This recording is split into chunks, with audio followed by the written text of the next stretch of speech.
I got more conservatives turning on John McCain. Now, Christopher Hitchens, who is a guy who is on both sides depending on the issue. Okay, obviously, clearly an independent thinker, clearly a bright guy. I think he couldn't be more wrong on this. His obsession with terrorism's, terrorists trying to take down civilization. In fact, he calls himself in this editorial a single-issue voter based on that. This global war against terrorism and the jihadists and all that nonsense. So here's a guy coming from that perspective, single-issue voter, likely to vote for the guy who's going to go get the terrorists and, stop the jihad. Here's some quotes. The most insulting thing that a politician can do is to compel you to ask yourself, what does he take me for? Precisely this question is provoked by the selection of Governor Sarah Palin. Okay. Now, he comes out and says, no ands, ifs, or buts. I'm voting for Obama. I can't do it. This is madness. It's not just Palin. It's McCain. Let me give you a quote here. Finally, he says, quote, it therefore seems to me that the Republican Party has invited not just defeat, but discredit this year, and that both its nominees for the highest office in the land should be decisively repudiated, along with any senators, congressmen, and governors who endorse them. Now, could it be any clearer? Guy who believes global war on terror, time to panic, let's go invade some countries preemptively, saying they should be repudiated and discredited, along with anyone and everyone who endorses them. That's pretty tough, okay? And in Pennsylvania, Robert Gleason Jr., state Republican chairman, says that McCain's negative attacks have totally backfired.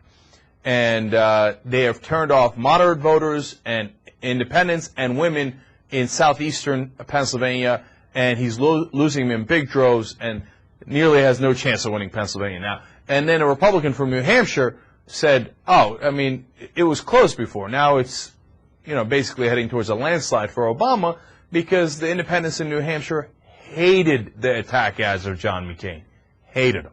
So he's lost New Hampshire entirely, it appears. JR. As Americans who want the whole conversation, or at least the election process, to be above the petty little things that it has been, or probably maybe it's always been that way, I don't know. But definitely to what it is now, you would think there's a good sign that a lot of these conservatives or Republican politicians are saying these things. Like, oh, this is horrible, this is ridiculous. But the thing is, I feel like they think it's just John McCain.